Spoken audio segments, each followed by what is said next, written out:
और मैं ये भी स्पष्ट कर देना चाहता हूं कि हम दूसरे नंबर और तीसरे नंबर आने के लिए चुनाव नहीं लड़ने वाले हैं। गुजरात में हम सीधे सीधे नंबर 1 के लिए चुनाव लड़ेंगे और ये जनता तय करेगी आने वाले समय में।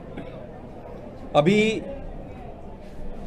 यहाँ की सरकार की इंटेलिजेंस जो एजेंसी है उसकी एक रिपोर्ट आई है, हमें पता चला है।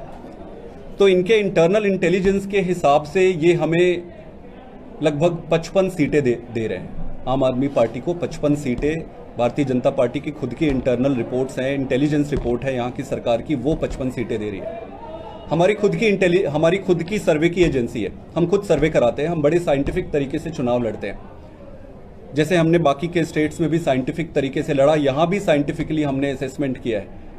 हमारे इंटरनल सर्वे के हिसाब से आज की डेट पे हमारी लगभग 58 सीटों के आसपास आ रही है।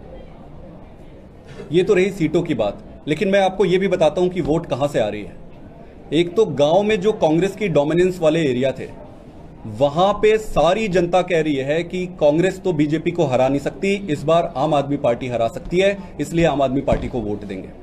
अब आते हैं शहरों में जो मिडिल क्लास है, लोअर मिडिल क्लास है, जो इकोनॉमिकली वीकर सेक्शन है, वो सारे त्रस्त हैं बड़े, वो सारे आम आदमी पार्टी की तरफ देख रहे हैं, क्योंकि दिल्ली में अभूतपूर्व काम हुए। उनने सुना है कि स्कूल कैसे अच्छा हुआ है, अस्पताल कैसे अच्छा हुआ है, बसों में फ्री कैसे अच्छे हुए हैं। तो वो वाली पूरी सेक्शन वोट कर रही है।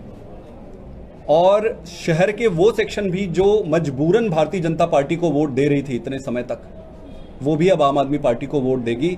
ये आज के तारीख पे जब हम इस स्थिति में है, तो मेरा ये मानना है कि आने वाले समय में बहुत अच्छा होने वाला है। और जिस बदलाव के लिए गुजरात की जनता आस लगाए बैठी है, वो बदलाव निश्चित रूप से उन्हें मिलेगा। प्रैक्टिकली स्पीकिंग, पंजाब और गुजरात में एक चीज सिमिलैरिटी है, दोनों ही स्टेट काफी प्रोग्रेसिव है। पंजाब के लोग भी अगर आप देखोगे तो पूरे देश के हिसाब से अगर कंपेयर करोगे तो प्रोग्रेशन जो है, प्रोग्रेसिव कैरेक्टर जो है पंजाब में बहुत स्ट्रांग है, वैसे ही गुजरात में भी है। नंबर 1।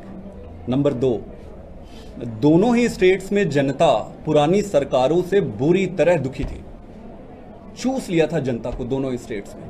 तो दोनों ही स्टेट्स में चाहते थे कि कोई नई ऑप्शन आए, कोई बदलाव आए। ये दूसरी सिमिलरिटी थी। अब आप कह रहे हैं चैलेंजेस क्या है? चैलेंजेस तो रहेगी, क्योंकि पंजाब में हम पहले चुनाव लड़े थे और हमारी 20 सीटें थी, यहाँ पे हम अभी हमारी सीटें नहीं हैं। तो वो चैलेंजेस पर मैं वो चैलेंज इसलिए नहीं मानता हूँ क्योंकि चुनाव जीतना और हारना इन छोटी छोटी चीज़ों पे डिपेंड नहीं होती है। अगर जनता तैयार है तो फिर कोई रोक नहीं सकता है। और दोनों ही परिस्थितियाँ गुजरात में भी आज वैसी है जैसे पंजाब में थी, जैसे दिल्ली में थी। 2017 की बात करें तो 0.1%